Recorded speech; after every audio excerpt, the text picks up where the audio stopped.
It is the early hours of the morning on Monday, April the 15th, 1912. At this current time, the RMS Titanic is in its final stages of life. The ship's bow by this point had completely filled with water and was rapidly sinking deeper and deeper into the sea, while the ship's stern was slowly rising higher and higher into the air.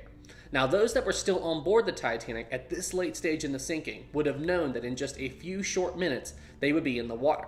However, this was when something truly unexpected happened.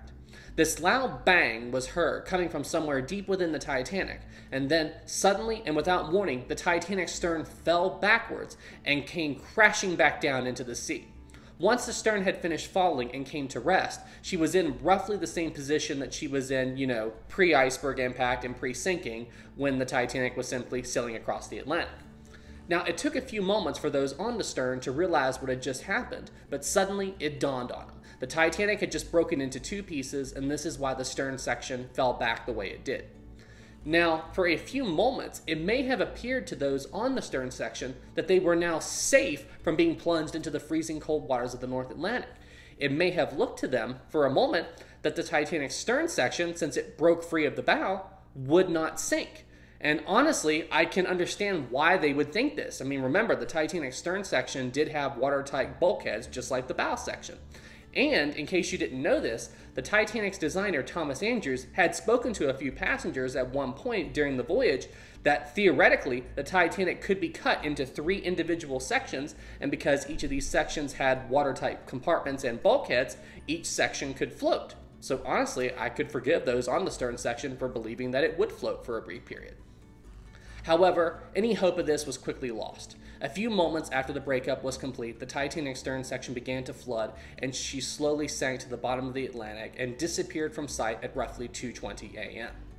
Now, even though the Titanic's stern section did founder, this brings up an interesting question. Could, under the right circumstances, the Titanic's stern section be able to remain afloat after the breakup? And if it is possible, then why didn't the Titanic's stern section remain afloat? Well, this is what we're going to be talking about in today's video. I hope you enjoy.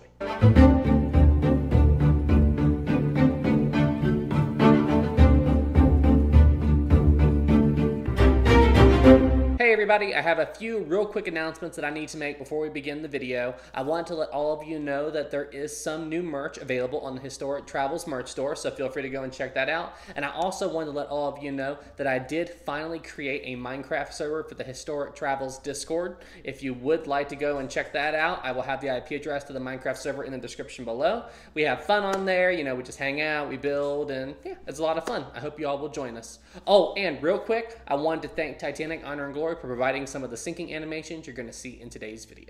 Now, in order for the Titanic stern section to have a shot at staying afloat after the breakup, there's a couple of things that would need to happen. Number one, the Titanic stern section would need to fully separate from the bow section, meaning that no parts of the bow section could remain connected to the stern. And this is important because as the bow section continued to sink, if any parts were still connected, it would drag the stern down with it. The second thing that would need to happen, assuming we have a clean break, is that the stern's watertight bulkheads would need to remain undamaged. That way they could protect the interior spaces of the stern from the sea. You see, the ultimate thing in deciding if something will float or not is buoyancy. If it has enough buoyancy, it will remain afloat. If it doesn't, it will sink. And this is why the watertight bulkheads would have such a crucial role in these circumstances. However, unfortunately, none of these things would happen, and the Titanic stern section was doomed to founder, and you'll soon find out why. Okay, so for starters, let's first go over exactly where the Titanic broke into, and we also need to discuss the damage sustained to the Titanic stern section as a result of the breakup. And then we also need to go over exactly how many watertight bulkheads and compartments were still in the stern section following the breakup. Now, the Titanic broke into just forward of the ship's third funnel, seen here in these plans of the ship labeled in red. Now, directly behind the breakup point, there were still 7 individual watertight bulkheads, seen here on these plans marked in green, and they separated into 8 individual watertight compartments. So, without taking all of the other damage the Titanic sustained into account, which we will go over here in a minute, it honestly does look like the Titanic stern section could remain afloat after the breakup. However, one thing that these plans aren't showing is The damage to the Titanic's stern section wasn't limited to the area that broke apart when the ship split in two. The damage to the stern section was actually a lot worse than you can possibly imagine. So, when the Titanic broke in two, it actually caused a lot of damage to the Titanic's hull and superstructure in the areas surrounding the breakup point. This would happen in both the bow section and the stern section, but for the sake of this video, we're just going to focus on the damage to the hull and superstructure in the stern piece. You see, the damage stretched from the breakup point to the area just forward of the Titanic's fourth funnel. And eventually, all of this damaged space would completely break away from the Titanic's stern section. Now, this wouldn't happen all at once. You see, the damaged parts of the ship would actually end up breaking into two massive chunks of wreckage. And depending on how forward they were, depending on how close one was to the breakup point and then the other piece that was further aft, they would get the creative names later as Tower 1 and Tower 2, or Forward Tower and Aft Tower. I hope I explained that clearly. Now, the forward tower, the area underneath the third funnel, would actually end up breaking apart immediately following the ship breaking in two. And it was the collapse of this part of the ship that would cause the Titanic's third funnel to fall. However, the aft tower would actually remain partially connected to the Titanic's stern section for a time following the breakup. Now, the reason why all of this is important is because where this huge chunk of the ship suffered such a massive structural failure, this also means that the ship's watertight bulkheads in these areas are now completely compromised, and they began to flood almost immediately following the breakup.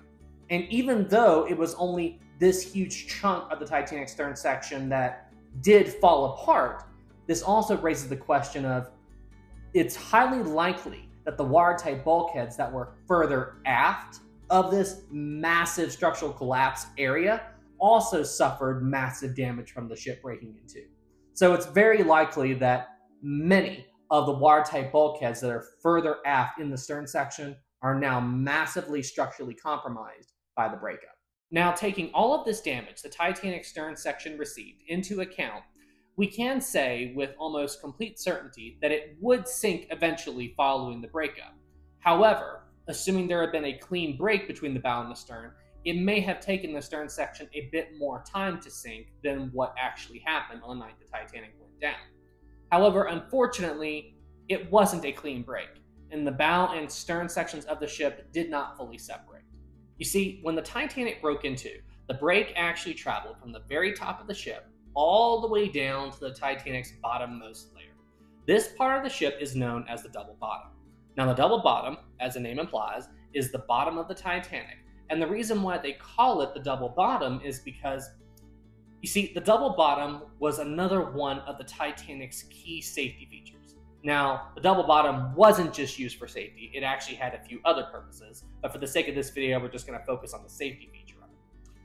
Let's assume that the Titanic was involved in some kind of a collision, okay? Let's assume that the Titanic hit a rock, and it hit this rock on the ship's underside. Okay, the hull is breached at the bottom of the Titanic, and water is coming in. The purpose of the double bottom was to prevent any water that got in from the Titanic's underside from making its way into the interior spaces of the Titanic. The double bottom actually acted as an additional watertight bulkhead to prevent the water that was coming in from the ship's underside from entering the Titanic's interior spaces. So because the Titanic's double bottom was designed in this way, it made this part of the ship one of the strongest parts of the entire vessel. And then you also have to take into account that this is the area where the Titanic's keel was. If you don't know what a keel is, it's basically the structural backbone of the ship. It provides a lot of strength to the Titanic's hull. So when you factor in the strength of the keel and the strength of the double bottom, this makes this the strongest part of the Titanic structure. And because it was so strong, it did not fully separate when the Titanic broke in two, despite the insane forces that were acting upon it due to the ship breaking in half. Now, eventually, the section of double bottom that was holding the bow part of the Titanic to the stern part of the Titanic would fail and separate. However, exactly when this happened is open to debate, and it certainly didn't happen quick enough to do the stern part of the ship any good. Now, even though it is impossible to say for certain, I do have my own theory as to when the two halves of the ship finally did separate. So, after the Titanic broke in half, it didn't take very long for the stern section of the ship to start sinking once again. She sank forward part of the stern first, and then the deeper the forward part of the stern got, the more the back part of the stern rose up higher and higher into the air. Now, all of this happened fairly quickly, and then once the entire stern section of the Titanic was basically sticking straight up out of the water, this was when the rate that the stern section was sinking seemed to slow down, and the stern section just kind of bobbed there on the surface for a couple of minutes until she finally sank. I think the reason why the stern section sank so quickly at first and then slowed down was because it was being pulled down by the bow section of the Titanic. And I think the double bottom finally let go of the stern section right around the time that the stern section was almost completely vertical, sticking straight up into the air. Now, the best animation that shows this is the old 1995 animation of Titanic sinking that you see in the James Cameron film. Sure, this animation does get a lot of details wrong, but if you pay attention to the double bottom and the way the stern section of Titanic is pulled, vertically into the air by the bow section as it sinks, I think this really does show what I'm talking about.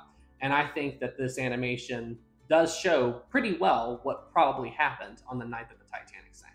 So yeah, now all of you watching this video have a pretty good understanding of the damage the Titanic stern section received due to the breakup, and you now understand why it was simply impossible for it to remain afloat after the breakup. Actually, I just thought of something. Okay, so wait. You know the Titanic's engines, right? The biggest and heaviest objects within the ship. Well, they were located right in the area where the Titanic broke into. And we know from the wreck they remained connected to the stern section following the breakup. So, it goes without saying that the Titanic's engines definitely affected the way the stern section of the ship sank. But I'm wondering, okay, let's assume that the double bottom separated earlier than what I said earlier in this video, like not long after the ship broke into, before the stern really began to rise up into the air. Could the weight of the Titanic's engines have affected the stern section enough to make it sink the way that it did without the forces of the bow section pulling on the stern? That I am not sure about. And you also have to think about all the additional weight of the Titanic stern section that was behind it. But then you have to think about the weight of the water coming in and the loss of buoyancy in that section. That might be a topic for another day. Let me know what you guys think of that down in the comments below. That's definitely a very interesting idea. So with that last comment, we have officially reached the end of the video. If you've stuck with me for this long, I wanted to thank you guys for watching. And if you wouldn't mind, please hit that subscribe button. And also, please hit the like button as well. That really does go a long way in supporting the channel. Thank you guys so much for your support. And you know what, guys? I know it's been a while since we've done one of these videos. And honestly, I'm glad I did. I always love doing these kind of thought experiment videos, asking questions like why the Titanic stern section didn't remain afloat. Wait, could it have? Under what type of scenario could it have? And, it's always fun thinking about these things because you have to look at the sinking of the Titanic in different ways. I mean, it's so cool. But these videos are definitely a challenge to make because you really have to understand the science of how the Titanic sank, and you also need to understand how ships work to make these kind of videos. But yeah, anyway, they're a lot of fun to make, and I think I'm going to do them more often. I really do enjoy it. And on that note, I do have one last question for my audience. This is just something else that I thought of. Remember how earlier in this video I talked about how Thomas Andrews had told some passengers on the Titanic that the ship could be cut into 3 individual pieces and each piece would float? Well, in relation to the Titanic stern section, if the Titanic had been cut into 3 pieces and each section was floating, would the weight of the Titanic's engines have been enough to cause the forward part of the stern section to sink down so low in the water that the water would have been able to spill over the top of the bulkhead? Or when Thomas Andrews made that comment, did he simply mean all 3 sections could remain afloat if there wasn't any of the ship's machinery inside of it? That is something I'm also not sure about, and I am curious to hear your all's thoughts on it. Anyway, guys, once again, thank you so much for your time, and I will see you guys in the next official Historic Travels video. Y'all take care. Special thanks to my captain level Patreon supporter, Tammy Lee. Thank you so much for all the support.